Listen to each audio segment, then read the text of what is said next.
this show is Living Wisdom. Today, once again, I have two very special guests. My friend Dale Carley is here. Welcome, Dale. Thank you. And Dale and I are going to chat a bit, and then Dale will do his invocation, and channel a wonderful being friend of ours by the name of Baratta. But first, Dale, I wanted to talk to you about the impact that channeling has had on your life and on your own growth, and maybe you can share some of that with us. Oh, I'd like to. When I first started studying channeling, Sean Randall taught this class, and it was actually called Channeling as a Tool for Personal Growth. And it really was, because in order to open yourself to allow a being to come through, once you've made the conscious decision to do so, you really come up against all of your resistances, all of the things that prevent you from receiving love. Okay? Good point. Because one of the things that is going to happen if you allow a being to communicate with you in any way, a non-physical loving being such as the ones that we work with, you are going to receive love. And that's probably the biggest thing we're here to learn how to do, is to receive love. And it's all out there ready for us, you know. And in my life, it has been a tremendous gift, and I pinch myself every day, not only to be able to sit down and go into trance with my wife and have her ask questions for me or for herself, which is wonderful to be able to do that on a daily basis, but also to be able to sit down with other people. And what happens most often is that their personal spirit guides come through and speak to them, and or one of the other beings such as Baratta. Having Baratta in my life has had a lot of impact as well, because it's opened me more to the Faerie realm, which I had very little connection to before, and through that having more connection to the earth. Yeah. To where we live, to the beings in all their various forms. Also, it's opened me to being more in touch with people as a channel, and being more out there, as you can see. Because before it was a one-on-one thing, channeling with people, and now I have people who really want to work with the Faerie realm coming to me and saying, well, let's do a workshop.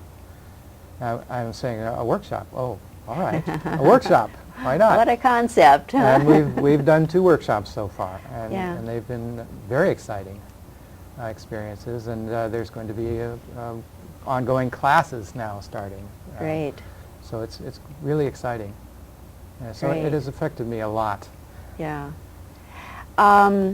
Just for the viewer's sake, perhaps you can give an example of the kind of personal question that you've asked to get some insights with and guidance with. Oh. When you've worked on your own growth in that way. It's usually when there's something that I feel I need a little extra help with. And for example, I find myself going through my day being angry at everybody, where anything could set me off. You know, when we wake up in the morning, it's just somehow it's a bad day, and things don't seem to be going right, and I may snap at somebody or whatever. You know, and I'm not being the kind of person I really want to be, and somehow it seems that I can't get out of it. Yeah. So I might go and say, what's going on here? You know, I might ask that question. And I could do this in a meditation, or I can do this with my wife and have them ask my guides about it. And they'll come through with answers that I wouldn't have thought of. They'll tap right into what's going on with me. They'll be able to go past my resistances to looking at something. And they'll say, all right, here it is. And it's usually something like, well, you're being a martyr. Ha ha ha! Oh, that. And so it's been a lot of help to me in Yeah. that way. Oh, that's great. Yeah. Well, I want to have us bring in Baratta with your permission. So while the credits roll, I'd like you to do your Absolutely. invocation, and then if Baratta hasn't come quite through when the credits are finished, why, we'll wait patiently. All right. Then I'll see you later. Thank you.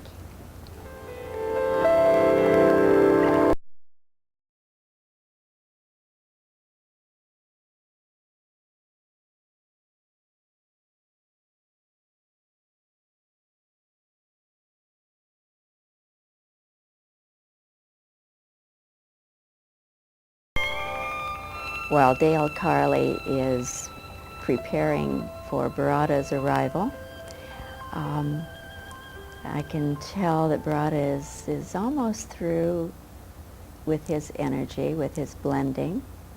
Yes, we are here. Yes, hello again, Baratta. Hello. Welcome again to the show. Thank you. And again, I'd like you to give us some insights on the connection between the fairy realm and the human realm.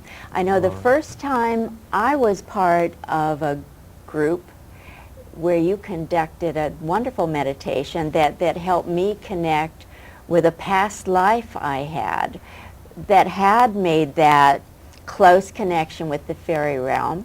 It was a wonderful experience for me and very enlightening, very helpful for me.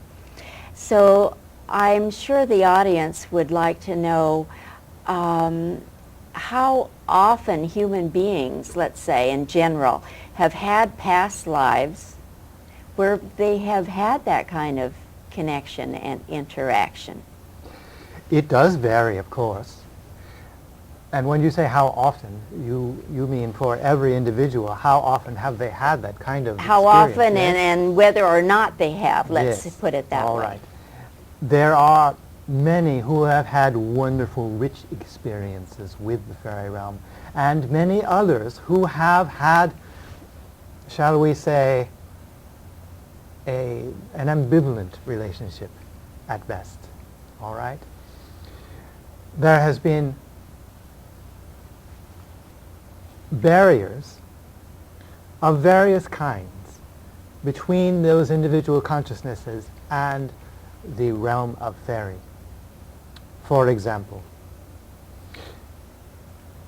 a preference to stay within the bounds of the fairy tale, to relegate that realm beyond any sensings that may have seeped through, to relegate that realm to a very safe and very, quote, friendly version of it. Manageable, shall we say, so that it is not frightening. Others, being of a more bold nature perhaps with regard to this fairy realm, have gone searching and seeking into the bushes, metaphorically speaking, to seek out their connection, to seek out whatever memory they may have had, and to establish that connection. Another barrier. Societal mores, shall we say, the conventions of society. In your present day, with the relegation of fairy realm to a very, very minute version of it, the barriers are very big, but not insurmountable. With other societies in past times, there has been more of an open attitude towards the existence and the communication with the fairy realm.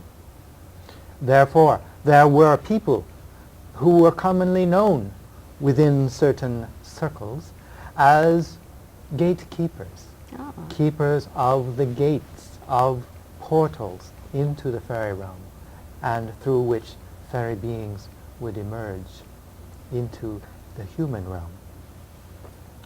There were people who would guide other people into the fairy realm when asked in a certain way.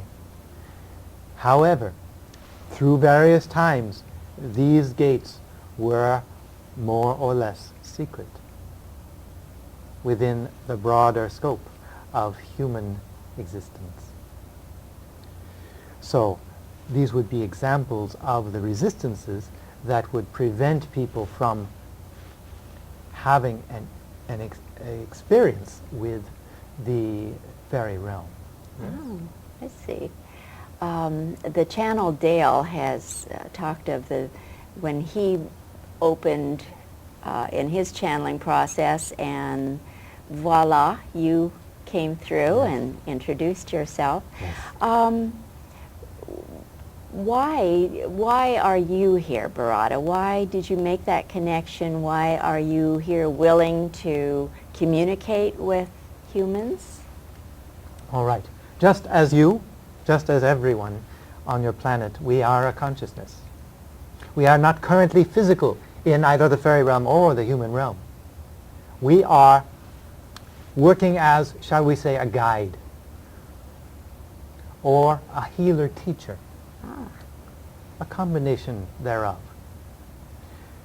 We come here and now, to work with individuals, groups if they desire, but to work with individual consciousness, to help to heal the rift, both with the earth and with the realm of fairy. That is our purpose. That is how we as consciousness grow. You as consciousness each have your own growth path, and what you do on that path is what accelerates your growth. That makes sense to me. A question just came to mind. On the other side, in the fairy realm, are there also teacher healers who are working with the fairy being consciousnesses to kind of heal the rift from their perspective? Absolutely, and we do thank you for asking that question. Yes, there are beings, there are spirit guides within the fairy realm who work with fairies. They are of fairy nature, but there are also emissary beings that work from the human realm, shall we say, corresponding to what we do. And they do work with those who are ready to begin such a search. Oh, that's so interesting. Perhaps to answer curiosity that people might have, could you give us an example of the kind of betrayal or kind of occurrence, incident that helped create that rift so long ago?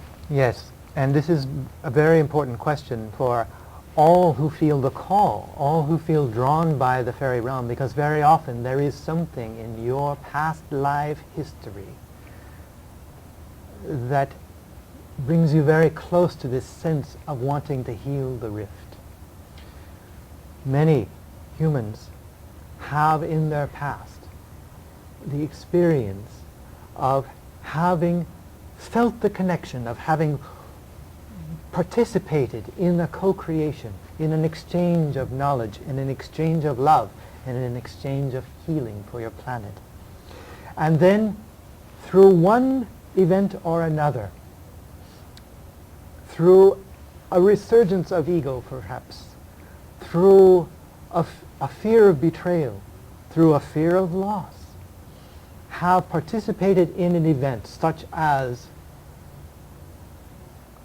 there was one who opened the gates for people who wanted to take, for people who were consumed in their chauvinism, in their sense of domination, one who opened the gates foolishly, thereby betraying their fairy friends. And these others came in and did a great deal of damage within the fairy realm. And this caused a severing in that particular connection with the fairy realm. This particular person then in this life is now dealing with needing to heal that rift, you see. Oh.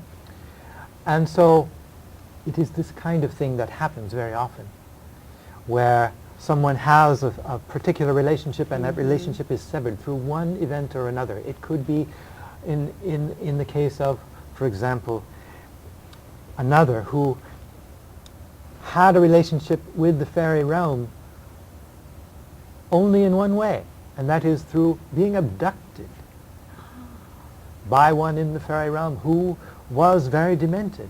Ah. All right?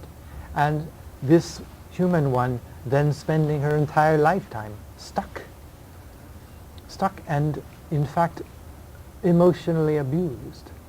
And then finally escaping near the end of her life and finding her way back and in a situation where no one would believe. Yes. This person being the channel's wife.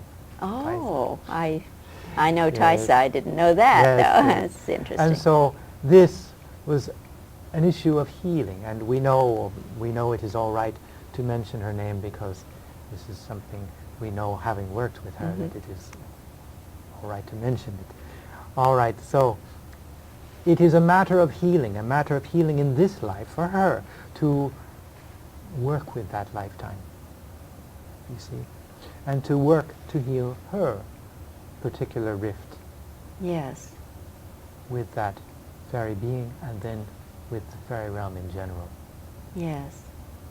A thought comes to me that it's probably important for us to emphasize the fact that each being, whether they're human or otherwise, creates their own reality. And so they are not victims, they are not, Absolutely. how you it might is- say, Thank in you, some way yes. they cooperated, either Absolutely. unconsciously, subconsciously. Yes, Would you like to talk about that a bit? absolutely.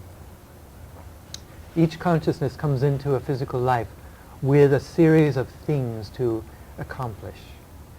And these are not assigned, these are chosen by the consciousness outside of the lifetime.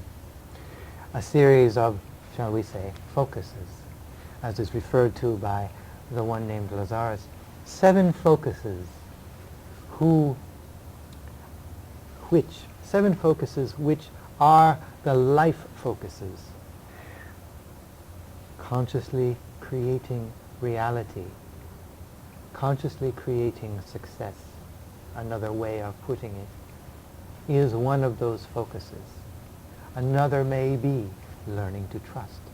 Another may be learning to love more deeply.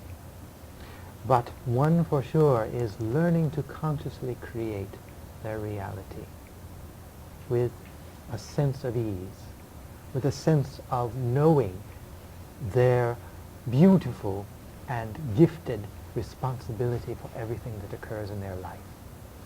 And so is an example with this one who was abducted. There was a feeling of emptiness, a feeling of unlovability, and a feeling of impending loss, causing her to be sucked out. This was a creation coming out of her allowance of her beliefs in that lifetime, of this possibility. On the other side, it was a creation of the belief that this was the only way to get love in that fairy being. And so, yes, it is to understand, if things happen, it is not a matter of blame, to blame the self, no, but to understand that there is a way out by becoming more conscious of how could this have been allowed? What system of beliefs would have opened the door for such a thing to come in and happen? Yes, that's a wonderful explanation. All right. In that sense that each of us does create our own reality, and we Yes. do make our own choices about what experiences we'll have, about what we'll encounter in our lifetimes, Yes. then that seems to say that in the fairy realm as well, those who have chosen to dwell in that fairy realm have made that conscious choice. Yes. Is that correct? There is an affinity for that kind of living, shall we say. And there are those who cross the boundary, who cross even during physical life, Oh. to step into the human realm and live, quote, as human. Oh, is that right? Yes, there are some. And there have been throughout history, but they generally do not reveal themselves. Nevertheless, they are there. And there are many who have crossed the boundary between lives as well.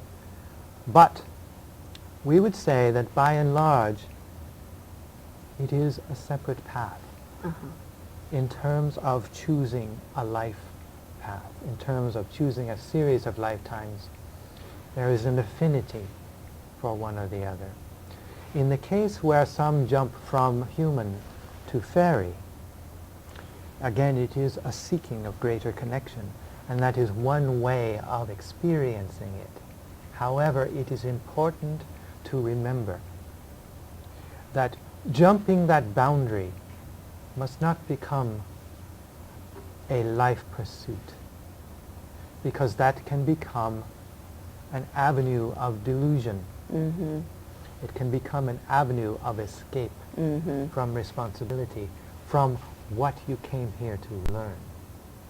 So, for those of you who thought, all right, there's my opportunity to fix everything, I'll make the jump, we would suggest, no, that is not what you came here to do. You came here because you wanted to be human, because you wanted not only to heal yourself, your consciousness, but also to participate right here, right now, at this most wondrous time in human history, to participate in a change of humanity. Yes, that's so fitting, such a fitting message for us. And I can see how helping to heal the past and to actually transcend the past also could include this opening to the idea that there are realms beyond the human, and to open to this connection, reconnecting really with the earth energies and the fairy realms. Yes. To get a sense of that oneness that we talk about Precisely. so much and really don't understand. Precisely. Yes. Oneness starts from within, absolutely. But it can be an expression of oneness to search. All right? To search for connection. To search for what it is beyond that veil between realms. What it is that calls you. To search for what it is within you that feels called. To search for what it is within you that feels drawn to touch the earth more deeply. And finally, to search for what it is in the earth and in those realms that is calling you to participate in a healing, calling you to find that lovingness within yourself that can come out then and really take part. Yes, that's beautiful. It occurs to me that those listening or watching this show might, though they may not be inclined to delve into past lifetimes they've had to try to reconnect with the fairy realm in that sense, that just caring for the earth, caring about what happens to the vicinity of the earth that they happen to live in might be an easy way Yes. to connect. Absolutely. And this is where the term environmental wacko comes in. There are many wonderful people who are out there working for the earth, coming from their hearts, and we commend them beautifully. There are others who are on a campaign to further their own aggrandizement. And then there are those who have both going on. And we would suggest to everyone who works for the earth and for their connection to it to do a reality check from time to time.